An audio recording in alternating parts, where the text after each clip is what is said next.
Salutations mes visibles gilets. Et oui, je n'en ai qu'un demi. Je vous explique après le générique.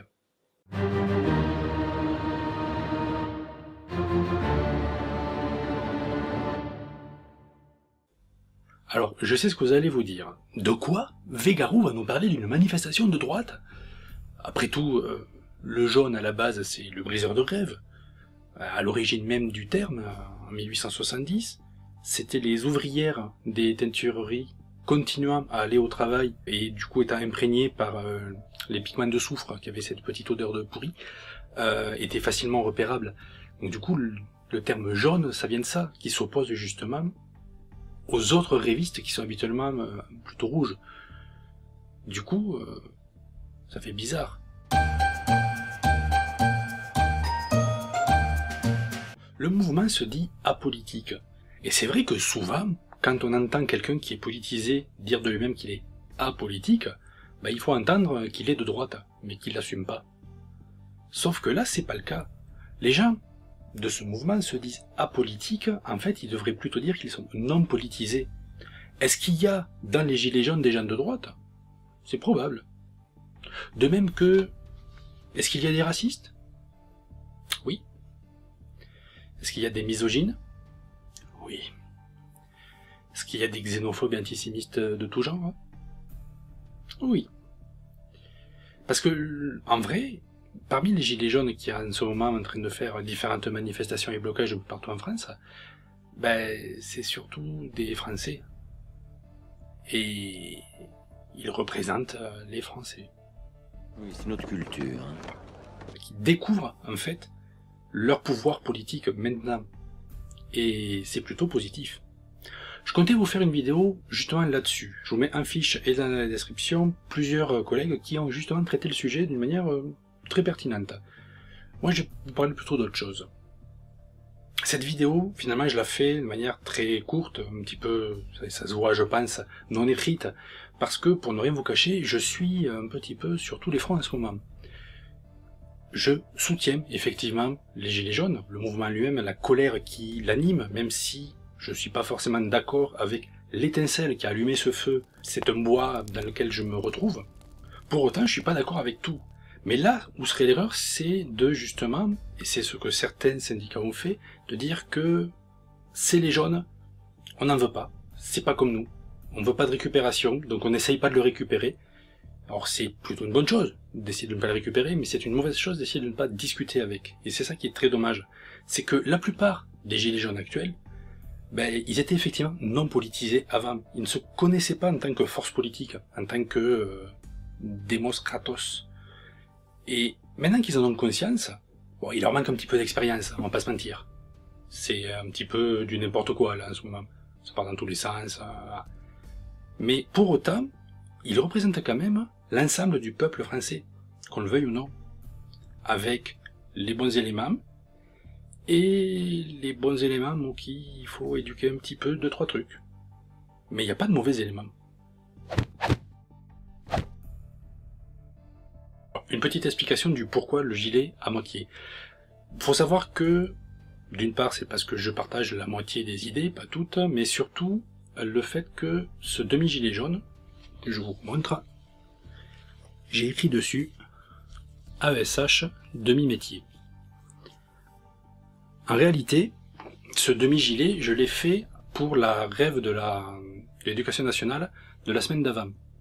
Puisque, certains qui me suivent sur les réseaux sociaux le savent, je suis donc AESH, accompagnant d'élèves en situation de handicap, c'est mon vrai métier, et c'est un métier qui est relativement invisibilisé, malgré tout. L'idée c'était d'essayer d'utiliser le gilet haute visibilité pour essayer de nous rendre visibles, mais de faire comme le gouvernement, à savoir de mettre que des demi-moyens, le salaire, la statue, tout ça. J'ai pu expliquer ce côté-là.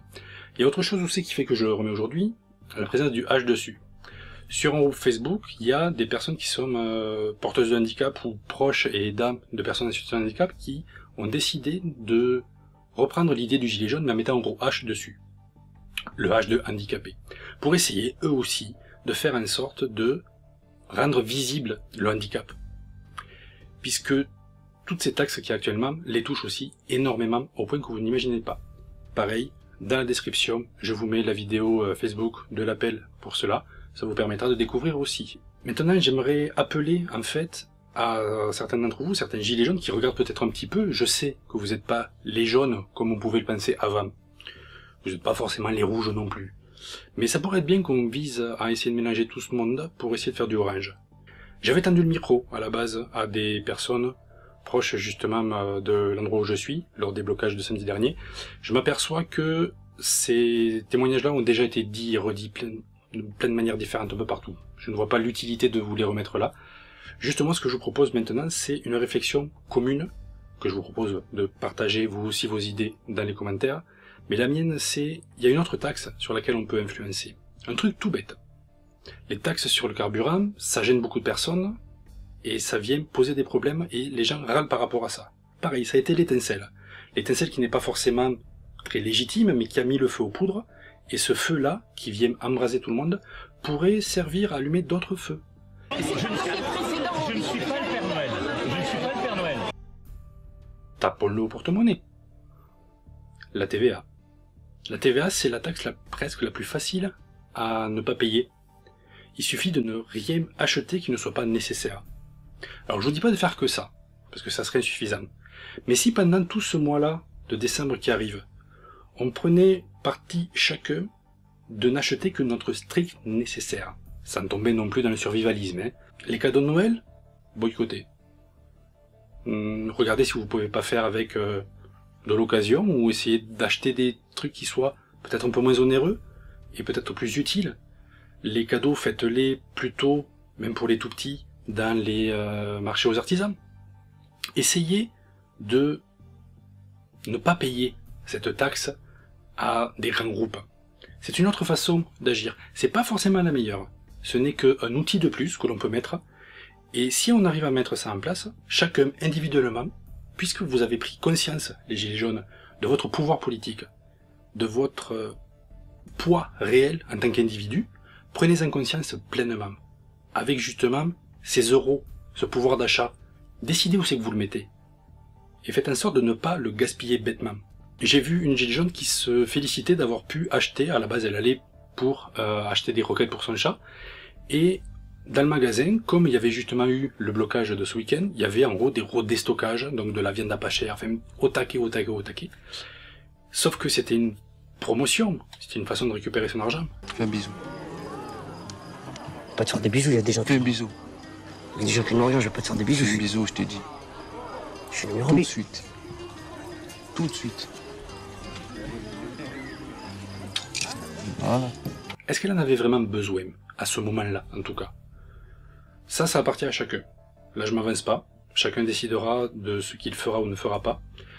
En ce qui me concerne, maintenant, quand je vois une publicité, ben, elle ne m'atteint pas. Essayez de combattre cette fièvre acheteuse qu'on a tous un petit peu. C'est une façon aussi de combattre ce libéralisme à outrance. C'est une manière de combattre ces taxes à outrance. C'est un poids. Il est minime, mais comme chaque gilet jaune, ce n'est qu'un gilet jaune. Mais ensemble, bout à bout, on peut faire de grandes choses. Ceux qui l'ont découvert maintenant, faites confiance aux anciens qui ont un petit peu d'habitude là-dessus, et réunissons-nous. Moi, au niveau des AESH, je vous donne un exemple tout bête. Je suis au syndicat FSU. C'est un syndicat unitaire. Ben, dans le logo, il y a du jaune, il y a du rouge, il y a du bleu et du vert aussi. Mais juste l'idée, elle est là. Unitaire. Tous ensemble. Tous des individus insignifiants, mais tous ensemble. Signifiants.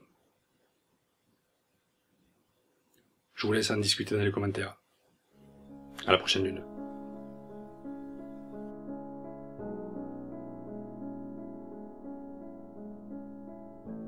Je ne suis pas le Père Noël,